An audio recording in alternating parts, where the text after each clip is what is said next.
I must lay bare. I still love. It's breaking me.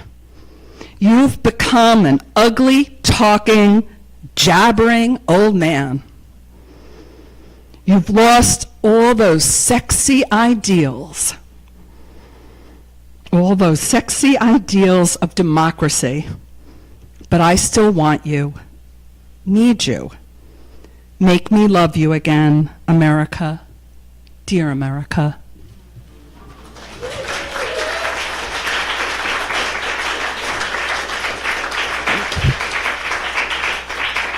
So now, happy to introduce Garina Asasi, who's going to start us off with music. Woo!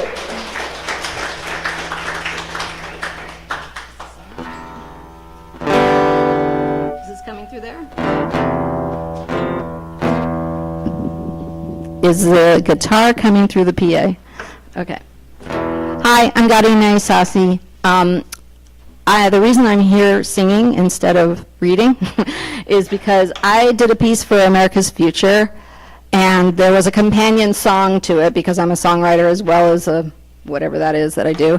And when Caroline heard it, she's like, well, you need to sing this at everything we do from now on.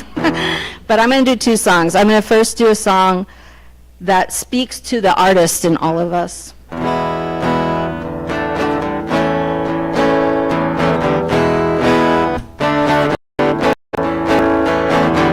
One night on a train,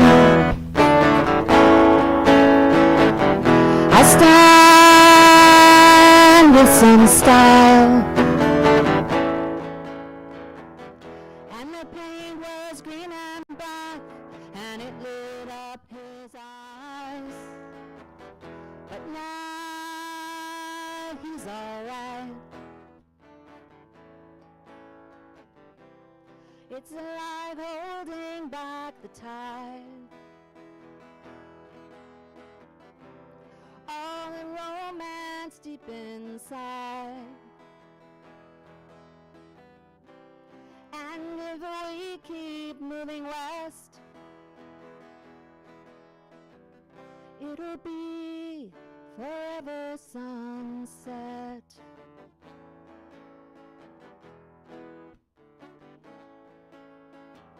It's deep in a book, the shroud of his soul, and all the people took the road down to their hearts. I hope it grows old. They paint a picture of the scene. They write a verse about a dream. And if we keep moving west, it'll be forever sunset.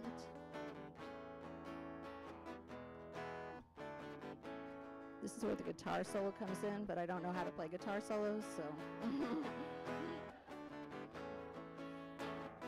Another night on a train, I bought a book, but it stank. I saw the Mona Lisa hovering in sight, and when God told us life was very nice. Flowers hazy by the light, beauty's faces creamy white. And if we keep moving west, it'll be forever sunset. Thank you. I'm only going to do this one more song, and it is called Remember the Future, which is the same name of the piece that I have in America's Future anthology. So let me see.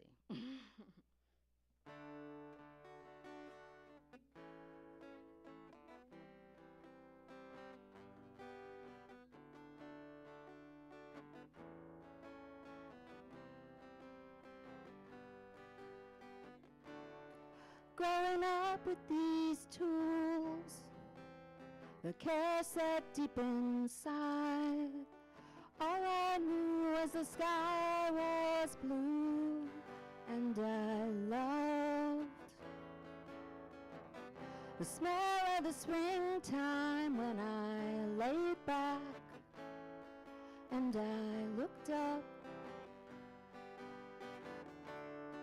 Then they sent me off to school to learn how to make straight lines and think of what I'd do when I got older.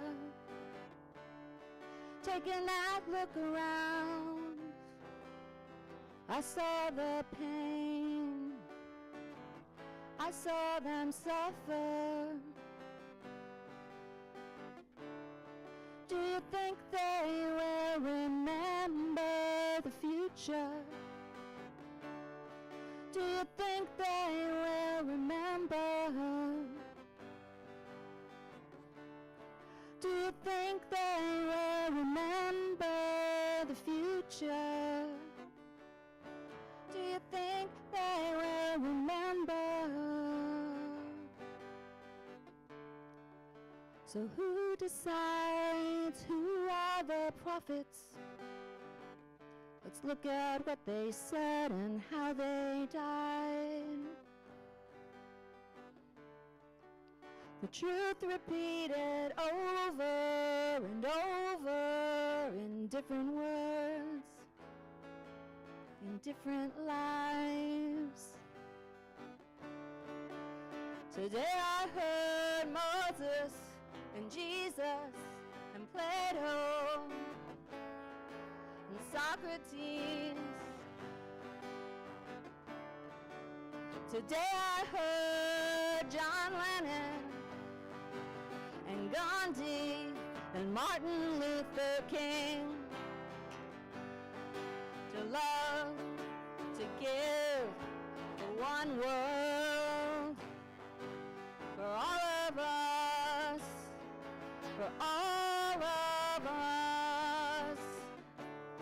Do you think they will remember the future? Do you think they will remember? Do you think they will remember the future? Do you think they will remember?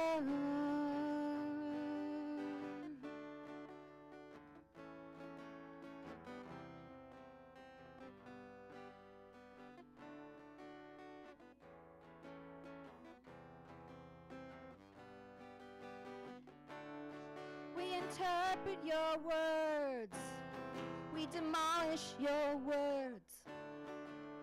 We take your words for absolute truth. Do you want us to live in peace? Or do you want us to lose? Do you think they will remember the future? Do you think they will remember? Do you think they will remember the future? Do you think they will remember?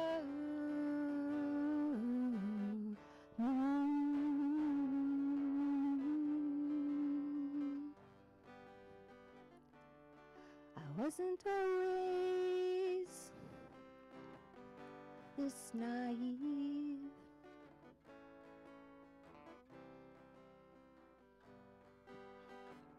One time I knew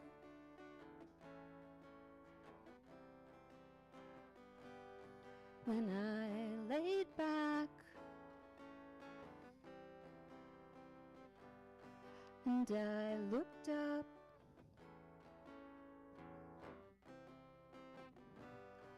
And the sky,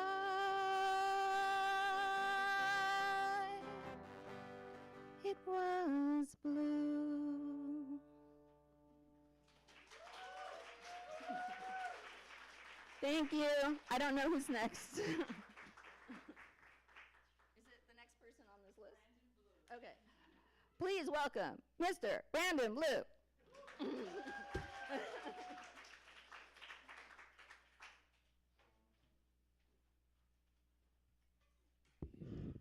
Hey, y'all. I want to thank WPH for inviting me to read and also having me in the Capital Love Anthology. I'm going to be reading 3 poems, the first of which is from my chapbook, Snapshot. If you like anything, you can find me later. I have copies to sell to you. This poem is called Tinted. These days, hot and lazy, wearing nothing, looking at blue skies and tan roofs, something patterning them with shadows, thinking I hear my mother calling me to raise objects in front of new shears to see what anyone might see. A vase, the weight of her breast, and instead raising naked in front of my own window, knowing nothing is there to obscure me. It is leaves that are patterning that roof. And to be seen by no one and yet see 3 someones pointing at my window, imagining their view, and instead seeing a skyline on Sundays like these.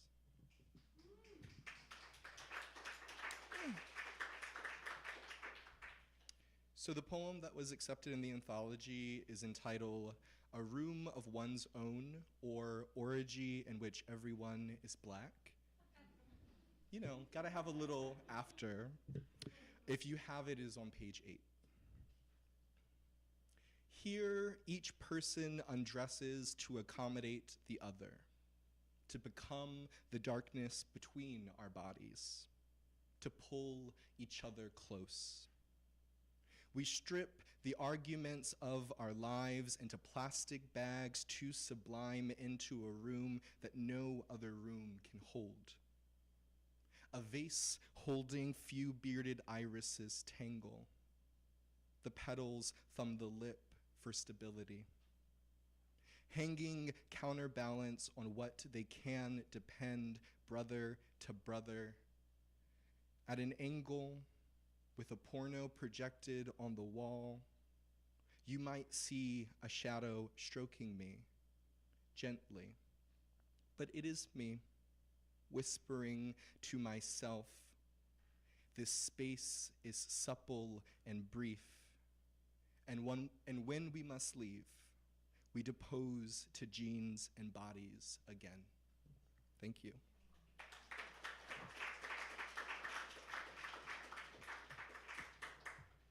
The last poem I'll be reading is unpublished, so if you know anybody who wants to publish it, find me as well. And it is a poem after Ana Menenita's untitled Silhouette series, Mexico 1976. If you're unfamiliar with this series, there are these amazing large-scale sculptures built out of the realms that they are in the shape of the artist's body, usually in a kind of surrender pose. On longing. For years, I had wanted so badly to be empty, to put out the heat of my body. I'd imagine it hip-slung, leaning against a wall, seducing even the air with its combustion. Hand down its pants, its shadows it makes, beckoning clouds of gnats to sit with it, hovering around it for a kiss. Next to a lover you've lied next to before, there's a logic to touching, to the ways heat is tempered, is stoked. I studied new systems of touching daily.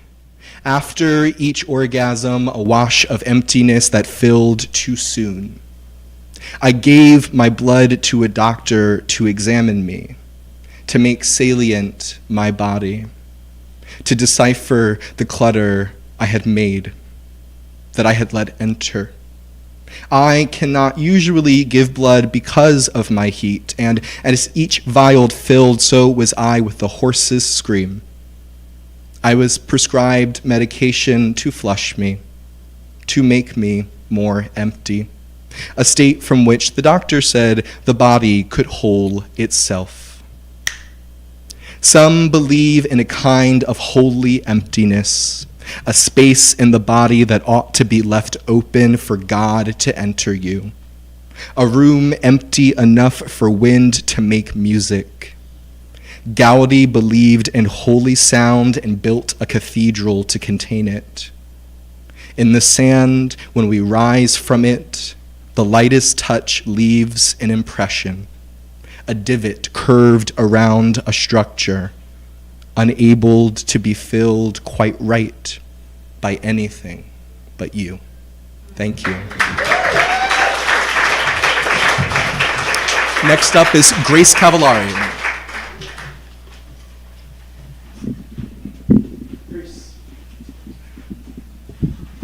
Don't have Grace today, sorry. The next writer up is Ellen Aronofsky-Cole.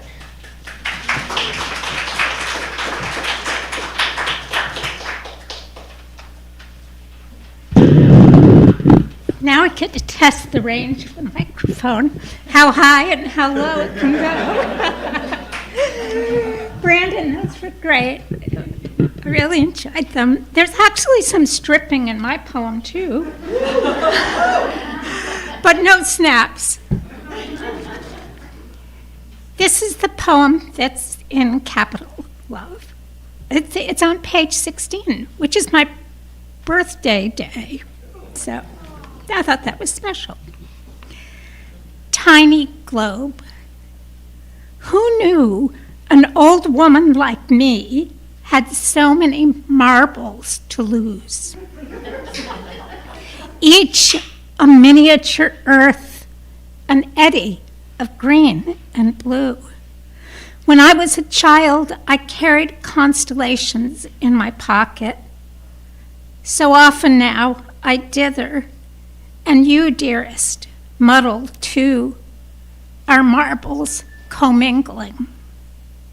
I strip off my dress and stretch out beside you, just skin on skin, a kiss landed, a caress. We could even be lounging on Aegean shores, a god and goddess made of perilous flesh. The sea, a waver of opal and birds. In a scatter of dust, I find one of yours, an Aggie. I hold it in my palm a moment. How lovely that tiny globe looks in the late sun.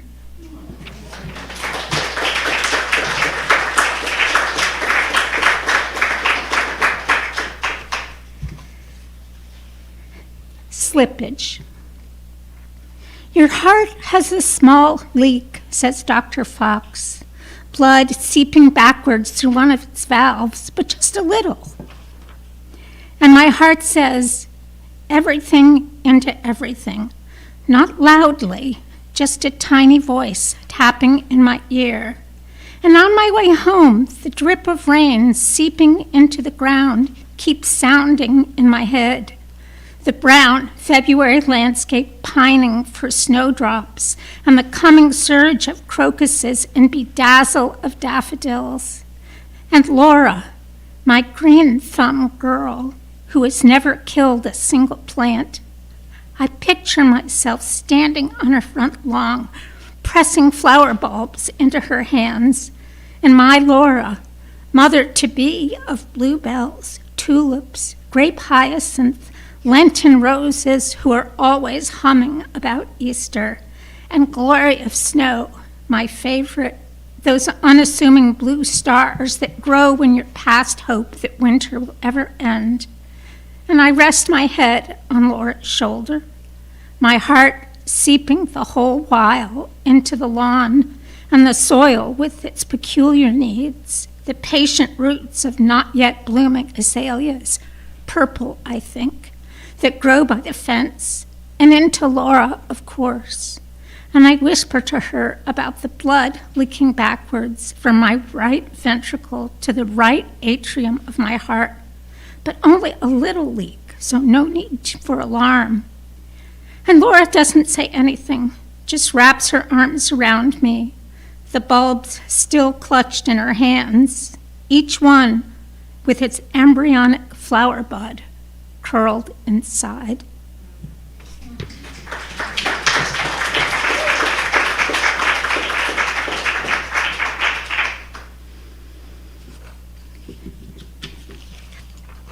And I'm going to read one more. This is for my brother who passed away. It'll be 2 years in September. Night Ghost. Your face peers out of every corner. 18 months and 6 days since your death. White shape drifting across the inside of my eyes.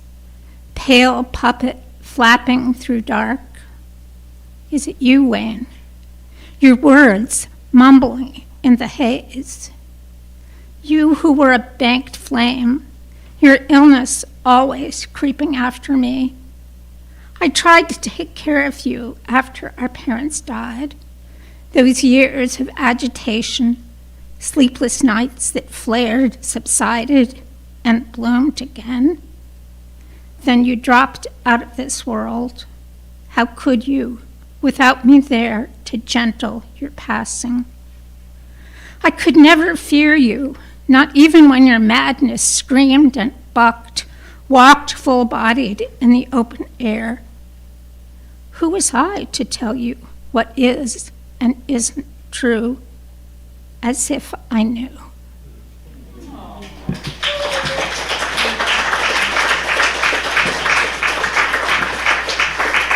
I have one more. Is there time?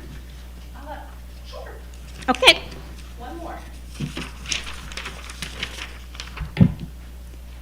Praise for my hip. Hip joint pulled from my body, wormholed, misshapen ball and joint.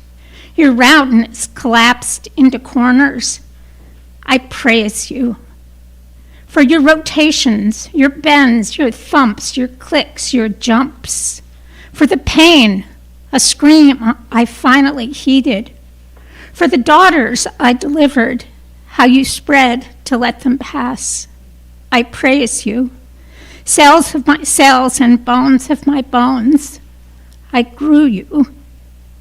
So you didn't last as long as me. It's not your fault. I forgive you.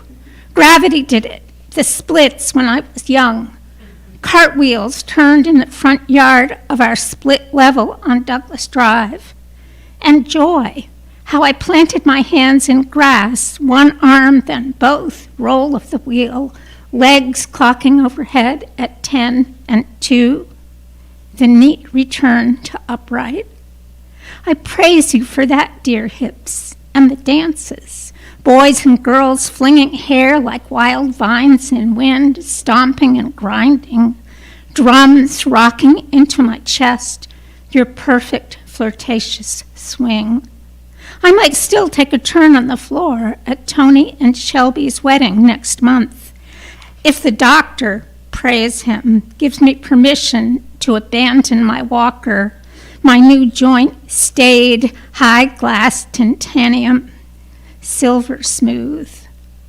Novel hip settled in your nest of ligaments and muscles. Rotator, pelvis and the hip clasping hands, praise you, and all body parts unnamed here, exuberant in your there-ness. I'll wrap my arms around Brian's waist, and when the band, praise them, plays the slow song we've been waiting for, one we call a belly rubber. Maybe blackbirds singing in the dead of night. Brian's arms shawled around my shoulders, his hands against my back. Tempo slowed, sway and turn. My face laid against his shirt, both of us singing. The words, sweet smoke rising up with no effort and falling into place.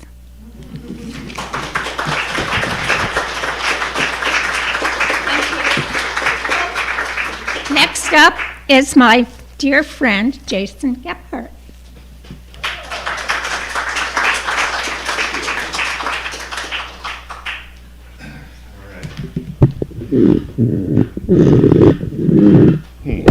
Okay. So love poems are kind of hard to write, I think, sometimes. So this is just a description of a love poem. This poem is in the anthology on page 31, and thank you for taking it. It's called Description of a Love Sonnet. Of all the love sonnets I've written, the whole Arabian Nights of them, the 1002nd is unspeakable.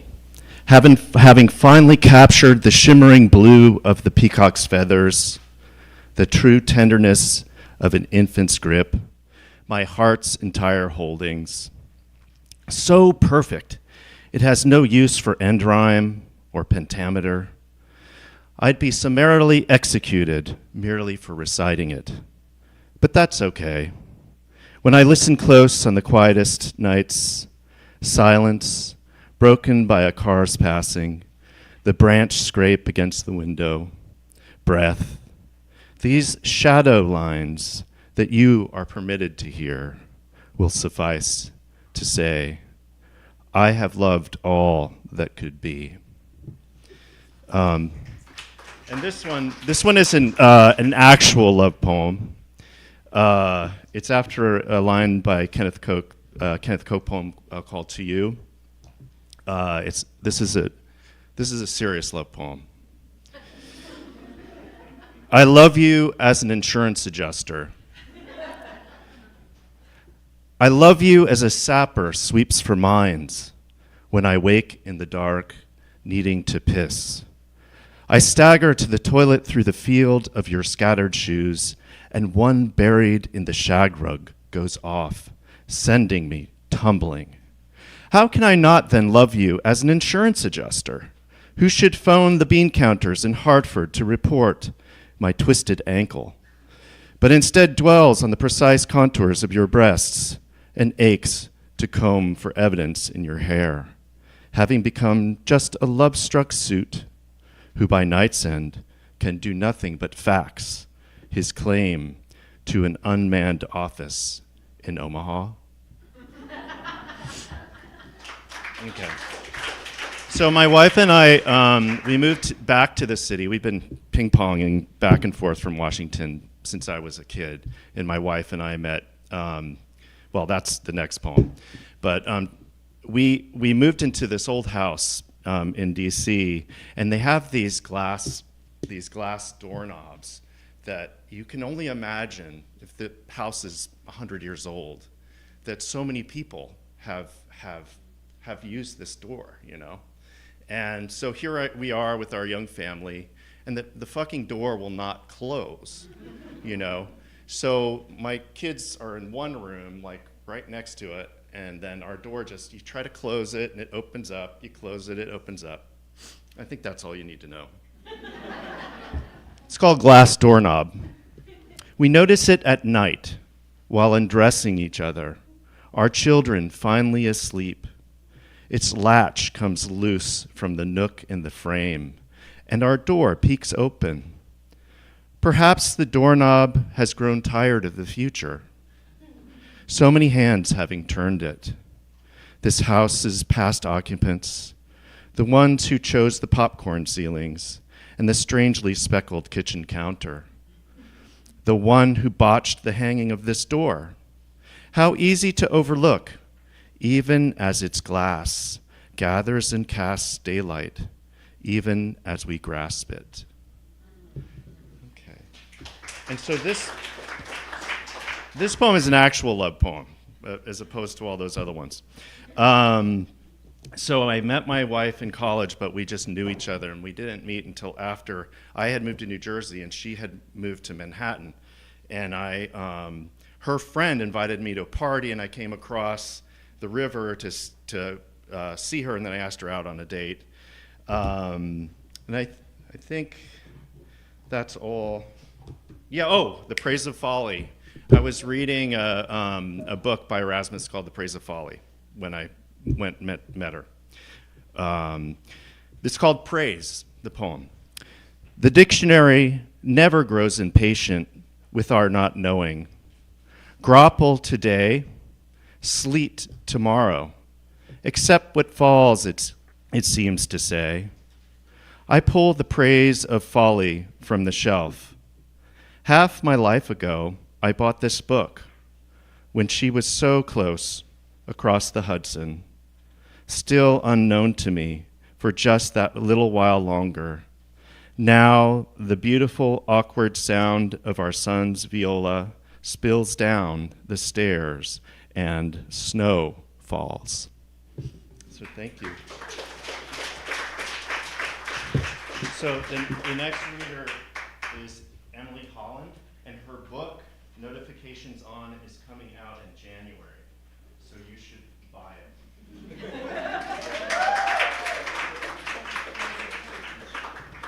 Jason is so nice that he mentioned my book but didn't mention his own, which is coming out at the same time. So you should buy his book, Dictionary of Air, also from Washington Writers Publishing House, coming out in January. So thank you. Thank you all for being here. I'm going to read a couple of poems from my book. I don't actually have a poem in Capital Love, but I have some other poems elsewhere. So this one is from America's Future. Elopement. The desert has its own quiet desire, spliced with cracks and canyons, punctuated by the slowest growth. We go in January and see snow, even the melt, a delayed departure. We drive until the road turns to dust, pass a white piano, count 8 sleeping palms, arrive where backyard Joshua trees formed an altar for an elopement the previous week. On the nightstand of the B&B, a dried corsage, leftover wine in the fridge. We get high and talk about marriage again, no plans for engagement, maybe skip the charade, elope too. It must have been beautiful, moonlight on iced over snow, stars flickering their own fireless chorus. No objections from tumbleweeds, just the high desert mountains and their lilac blessing on the horizon.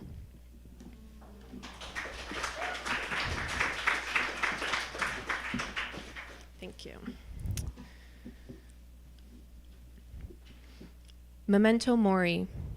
Sedlik Ossuary, Kutna Hora, Czech Republic. Between the scratch of matches striking and sighs of prayer, I wonder if this is a different kind of love. We light a votive in this bone church to remember the dead. Can anyone here forget? Thousands of skulls stack in dusty pyramids, chandeliers of spines and ribs drip wax from above. There are no wooden crosses, no guiding Bible verses. The spire holds a golden skull and crossbones, and yes, it is holy. How can we each be alone in the echo of so many? No one speaks. We warm our hands above the quiet flames. I love that noise. I tried to pick my loviest poems from here, so we'll see. All this back and forth. We aren't moving in the right direction, let me start over. We are moving in the right direction until we aren't. Recoil, a tennis ball thrown against a wall, my desire always comes back to me. It lands in my open palm, the hand that touched myself last night and you this morning, hoping to get you to unfurl somehow. Get out of routine. In a dream, my hands move over someone else's body. Someone I know wants this. Me, a role I was born to play. I can't help that I'm always wanting to be an object of desire. Yellow, you tell me often that you do want me, but the sentence stops there. I feel a line break, a pause before a continuation that never comes. Stasis. I tell you my dream, but leave out specifics. We always end up talking about the same things, how we both want what the other isn't ready to give or give up.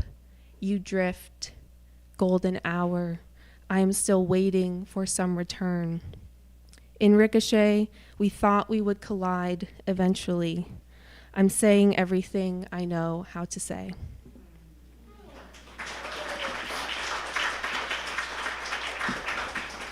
And I'm just going to read one more, which is the last poem in the book, but it's the first poem in the Capital Queer Anthology, which you can also pick up at this table. See, we're selling books. Us at last. 9 years is a long time, a friend tells us, and they're right in some ways. One night in the desert, we talked of marriage until the stars faded. We were so small, so seemingly insignificant. We slept on different sides of the bed, and for a moment it felt as if everything had changed. I'm always afraid of change, but I love to party. Think I could learn to want the rings, the vows. There are too many ways to live in I love you. Back east, trees turn overnight, swap their greens for yellow and red. Everywhere's a small town where we only know what we can't say. Look, someone else's wedding on the Vermont hilltop. Perfect weather. Can't you see them kissing at the end of the world like nothing else matters? Thank you. And next up is my dear pressmate and friend, Stephen Leva. You can buy his book at this table too.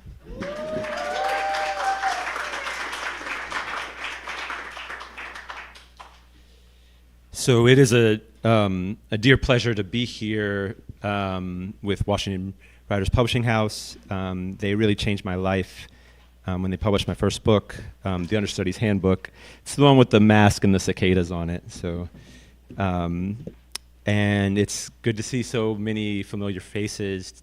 Amy, Sid in the back, other people that have been a part of my journey. So I deeply believe that the purpose of poetry is to return and renew our relationship to language. And what else would we call that but love? So here are 3 poems that are new poems from a new manuscript.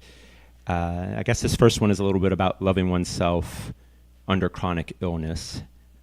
So it's titled Type 2 at 42 under a second term. Type 2 because I have type 2 diabetes, 42 because I was 42 when I wrote it, under a second term because he can kick rocks.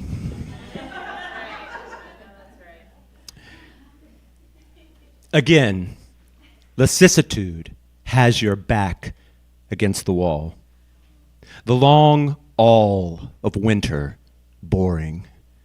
An aperture everywhere you look, the vole's portico in the garden, an empty envelope from an old roommate, the elision in a set of dance steps I once knew, porous memory, the body's slim insistence after chronic illness, marks me younger and older at the same time, not gaunt but not glowing, not pocked but less smooth than before. Blood sugar ate its weight in gold through my organs, mind gone all Midas. Nothing gold can stay, says Frost, Jack, or Robert. I keep returning, an impoverished past to the omnipresent. In the future, irrational as ever. All of it a bit of play, a bit like roasting, like turning the pig on the spit.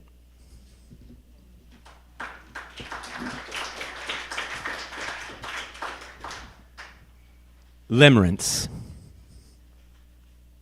What do we call this desire to be desired? The milkweed's impenitent bow to the monarch or starlight, the heart's timpani at a sundress, a thigh, a braided anklet, a kind word escaping the cocktail glass, an olive in brine. Name it beauty, and chase will become our watchword. Call it love, and the sun will kneel. Say happiness, and do I deserve this? Follows, rapturous, like a sparrow pecking the ground. Instead of wisdom, why not wish for the owl's heart at night, seeing in the dark more than a meal, but a place to sing? Don't imagine a dirge for the eaten. Conjure an exhale instead, the hoot of being alive. Name it, whatever you like.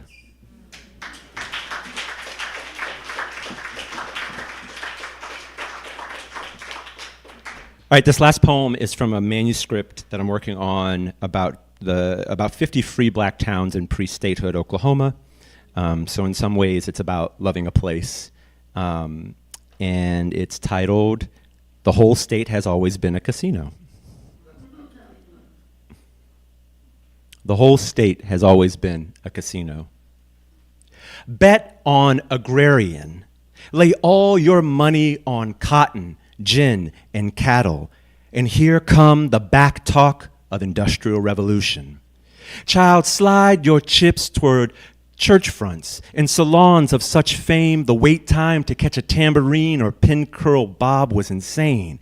And here come an angry mob, a swarm of bullets as thick as June mosquitoes, an old lie, a cabal of insurance fraud, a whole clutch of homes, black as chalkboard, washed away. Not clean, mind you, plenty of blood, but nothing sinless about this, so call it what it is.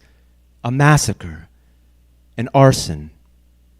Zora said, if you are silent about your pain, they'll kill you and say you enjoyed it.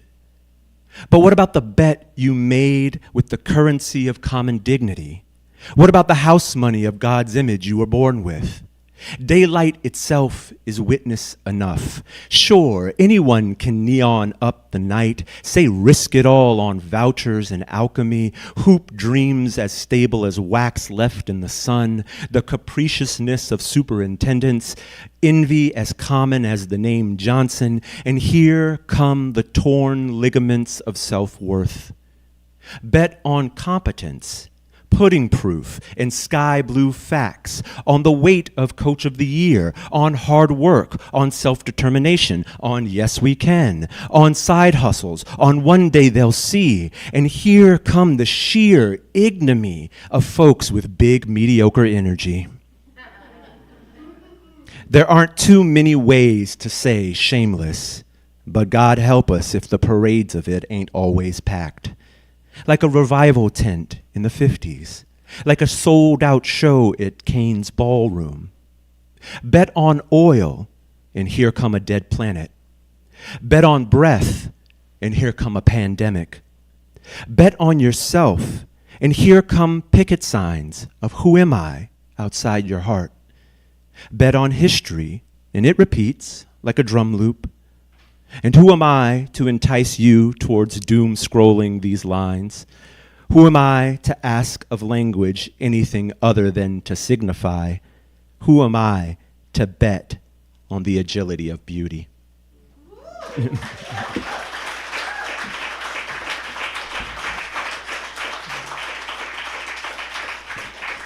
So the next reader is a Maryland institution unto himself, the E. Ethelbert Miller.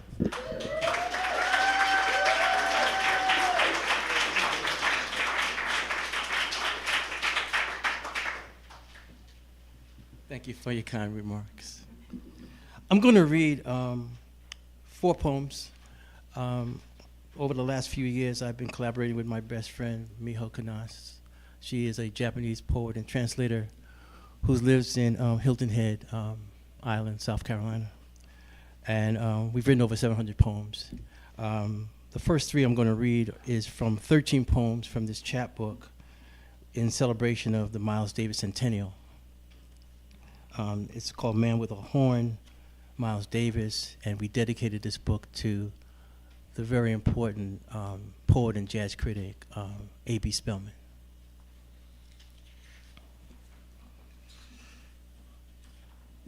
The Man with a Horn. Miles Davis is a man with a horn. His horn held against the earth's ear. The climate change of coolness embraces his clothes.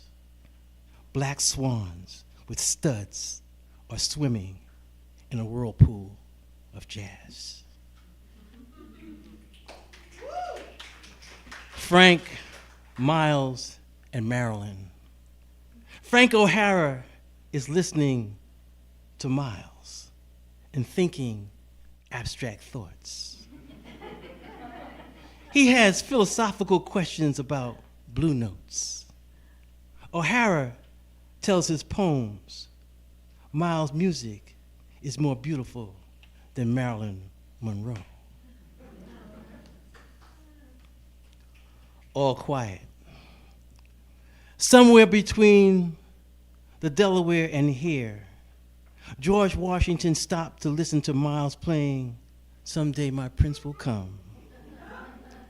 His horse, Blueskin, began prancing and moving his legs to the rhythm.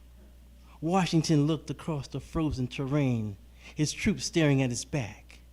Historians claim it was like Miles before an audience. One of the beautiful things about Miho Kanas is that Miho's brilliant, you know. To give you a sense that her music is classical music. You know, the musician and composer she loves is Chopin.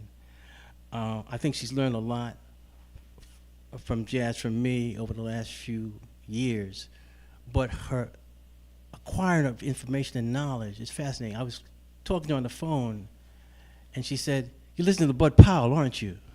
I was deeply impressed. And as you can see in one of the last poems, All Quiet, I read, I never knew the name of George Washington's horse. Miho knows the name of George Washington's horse. Okay. And so if you have your hymnal, you can turn to page 38. That's my mother reminding me I should have went to church today, but this is called The Color of Love, and The Colors of Love. And when I think of love, and you've probably seen this over the last few years, many people have been quoting James Baldwin because Baldwin reminds us about love. And when you look at Baldwin's life, 2 people that he really loved, one is in the poem and one isn't in the poem, and that's why I'm giving you this introduction. Buford Delaney is in the poem, and that's key. But the other person he was very, very close to was David Baldwin, his brother. The Colors of Love. James Baldwin is thinking about writing a novel. His characters want to move to another country and give each other different names. Buford Delaney tells Baldwin he should use more color in his sentences. Desires and regrets reflect the many shades of skin color in hallway light.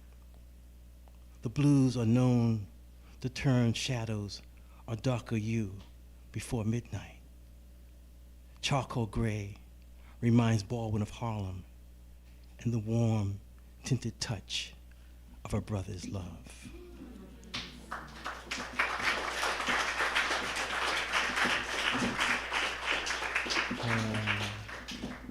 Let me see. Samantha. Our next writer is Samantha Neugebauer, right? I got it. I've been working on this. You think I was... 3 years. It took me years. Okay, many. And this is and wait, what you have to do Okay. is talk about that. Oh, my husband is here too. My husband, who makes all this possible for me.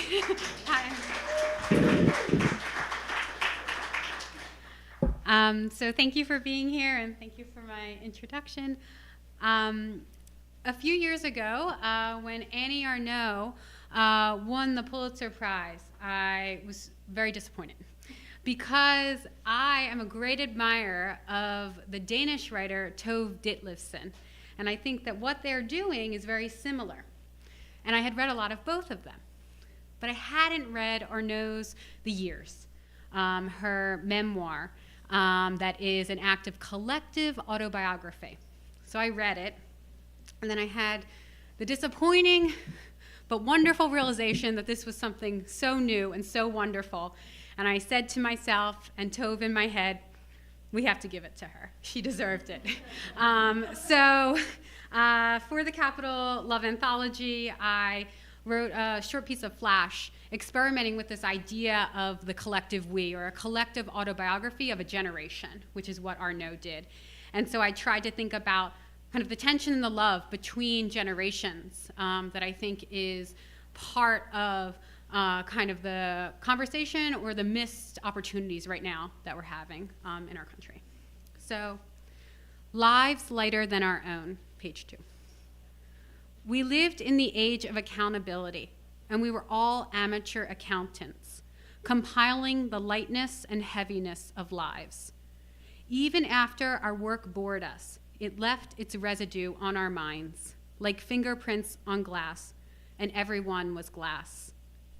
We waited for normal to come again, but normal was 1997, and the listification and the commercialization of our nostalgia was ruining our nostalgia anyway, and our past alongside it too, cataracting our memories with greasy presentisms and adult anxieties. Under the Nazi regime, Benjamin wrote the work of art in the age of mechanical reproduction, prognosing how reproduction would devalue the aura, uniqueness, of a work of art. Now it is ourselves we reproduce, and it is our own auras we feel diminishing. We attempt to rearrange the deck chairs on the Titanic while rewatching the Titanic in 3D. And afterward on Instagram, Kate Winslet saying, "Nepotism isn't real," at her son's movie premiere. I share a birthday with her. Only our disappointment is real. We were promised the moon and the stars. We know it's wrong to be an I. It belongs to the boom booms, our parent generation. Yet we can't quite kick them, or the I, off completely.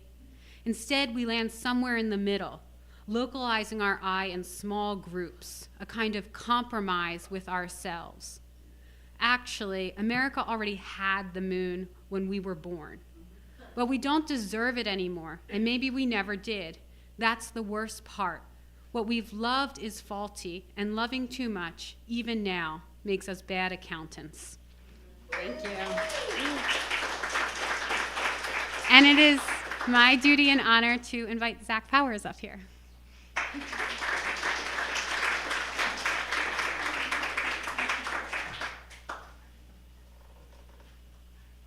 I'm at this podium so much, but I never read. And so I'm nervous. And that's a strange sensation at this podium.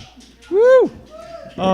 So I read this on my panel, and it's my short little poem in here. I'm going to read it again, and if you were in the panel, I'm only slightly sorry. This is Here Often. I love a wrong feeling, and they're all wrong, more or less. Or it's the right feeling at the wrong time in the wrong company. No, there's no sin in making do, nor making out in the buzzy bar light, but prickled up like that, grinny and spinning, that's no time to ask. Maybe this? Thank you. Self-plug. I have a new novel, relatively new. New? We can say new. It's within new. Okay, thank you. Support. I was going to read a poem about foxes, a prose poem, But my colleagues, I think, went love and or sex. So I feel like I got to step up and pull out. I was raised Catholic, so I never intentionally write about sex. But this one took that turn at some point, so I will read. It's about the cosmos, Mom. This one's called Universals. At no point in considering the universe have I ever thought it cared about my pleasure. Enough stars seen from a distance create the fuzz we call galaxies. More stars than all the grains of sand on all the beaches I've counted. At the right scale, everything becomes cosmic, divine mists coalescing into bodies, bodies into other bodies, sexing up the firmament. This is the only scale we should consider. This is the only scale where being a being means being a being. The middle, where up and down both fuzz, and we sleep in the downy in between. Hug me, quanta, squeeze me, sky.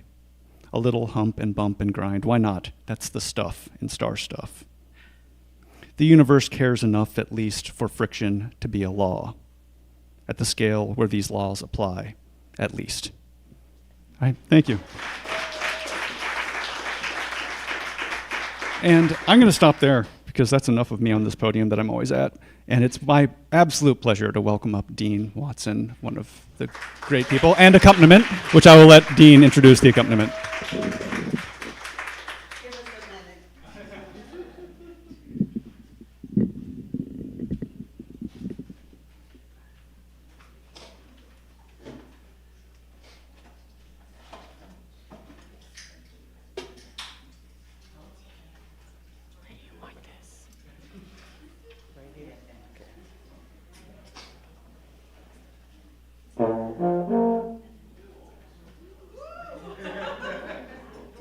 This is our big closing act, and then we have wine and cheese and mingling. Oh, please. All right, push that over Dean, here. bring us home. All right, just a minute.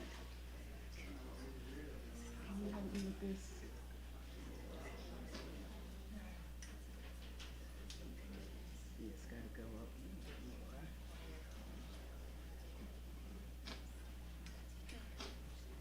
Can you thank you? Because I'm gonna go get my book and my lunch.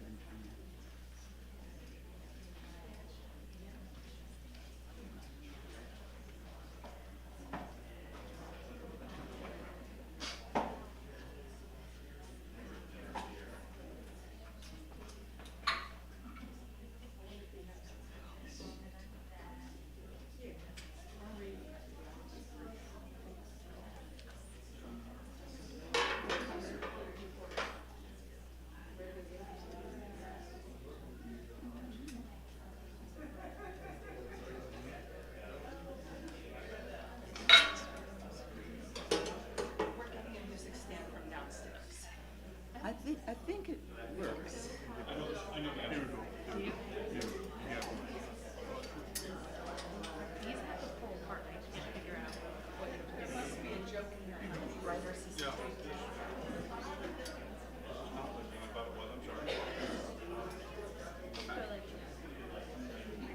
Yeah, and I know I'm short.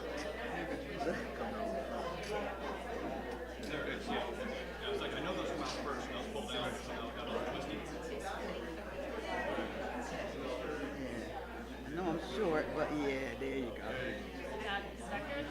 Yeah, I think so.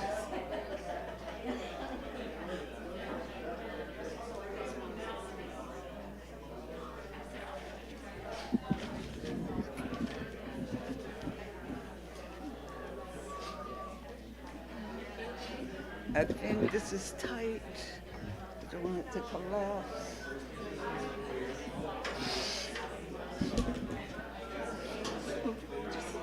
So we see your wonderful company.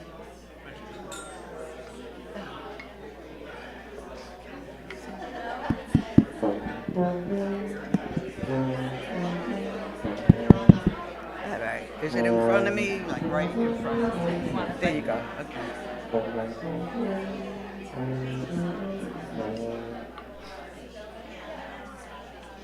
You ready? Okay. Yeah. Hi, everybody. Hello.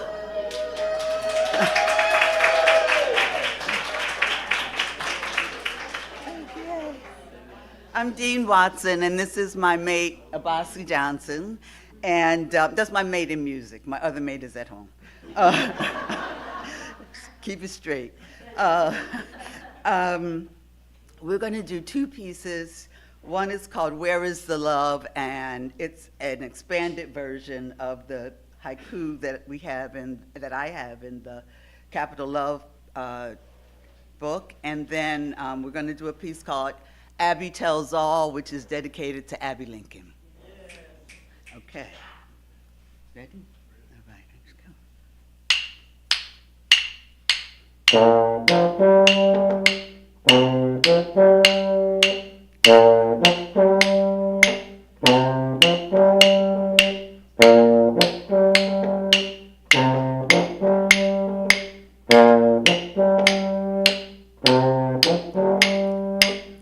Where is the love?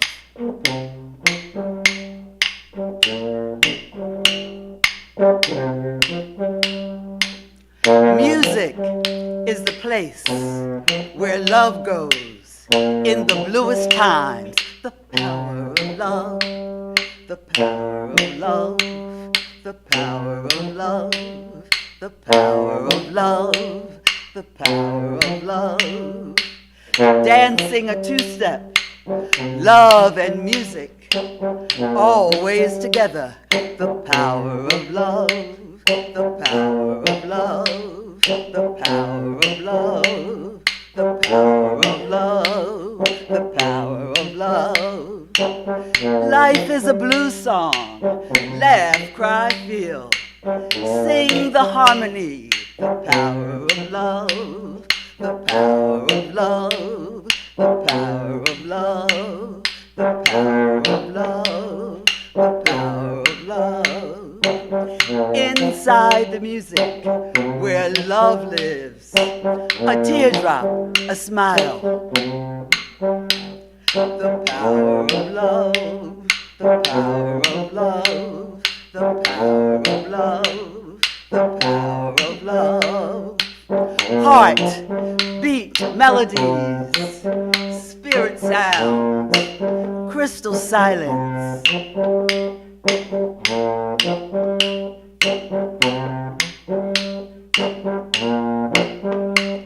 The power of love, when love is supreme, soul to soul, let the music play. The power of love, the power of love, the power of love, the power of love.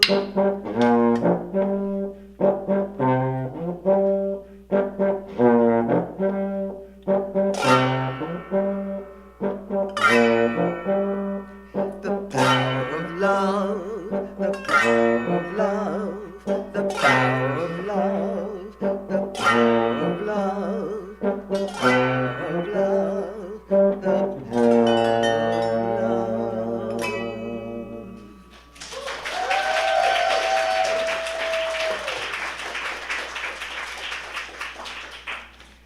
Okay.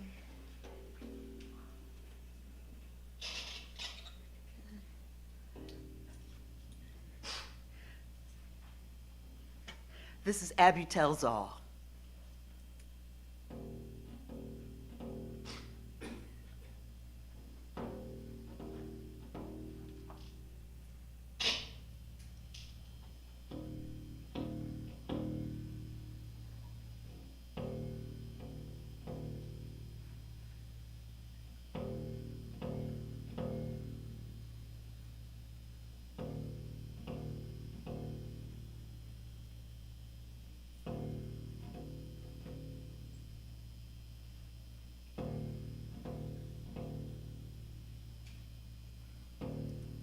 Didn't know nothing about no music, not how songs supposed to be sung.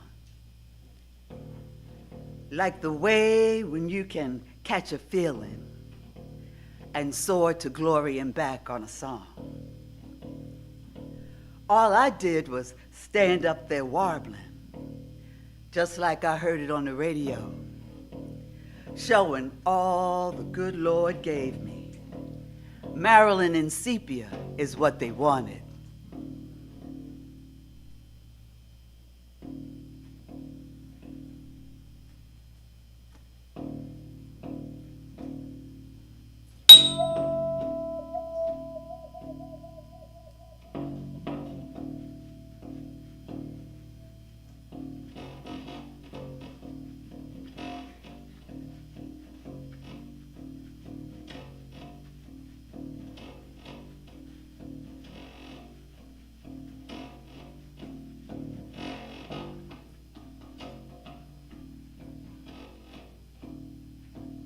Then one night I heard Monk whisper, Ivory's percussing in my ear, communicating with my spirit. Don't be so perfect, that's what he said.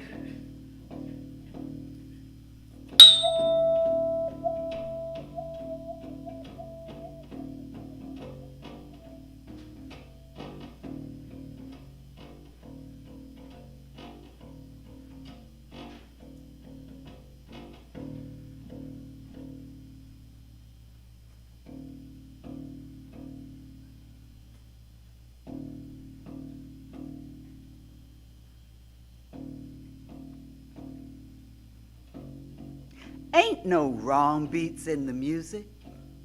You got to swing the whole damn band. And when Monk speaks, you ought to listen. He's as likely to dance as to say a word.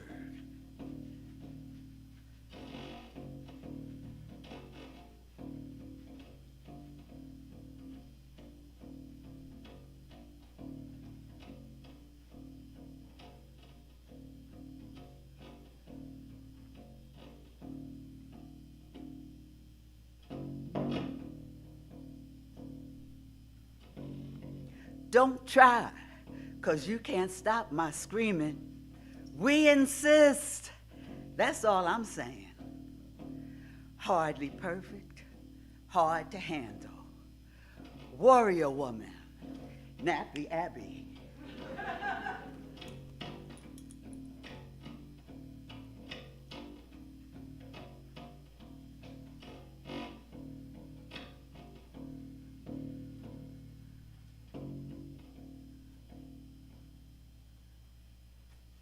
What's my body got to do with the music? Don't send me no more evening gowns, 'cause straight ahead is where I'm going. Straight ahead is where I'm going.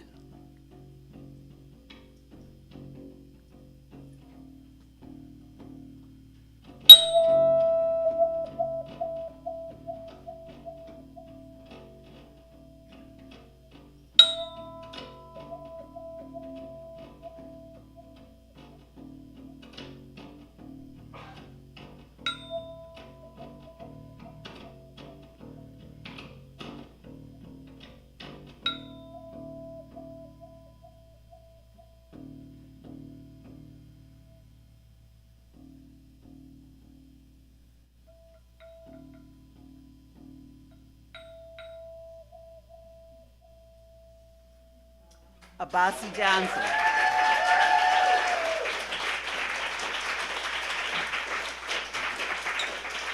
right.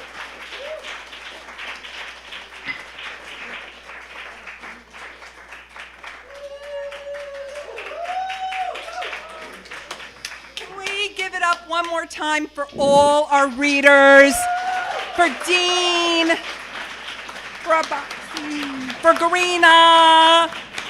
What a fabulous day. Totally wonderful. Thank you all. And we have wine, we have cheese, we have goodies, we have books. We are here for another hour to mingle and talk. So please, thank you all. Thank you all. Please stay. Please have fun with us. Thank you, everyone. Appreciate. We love you all. Thank you. Woo!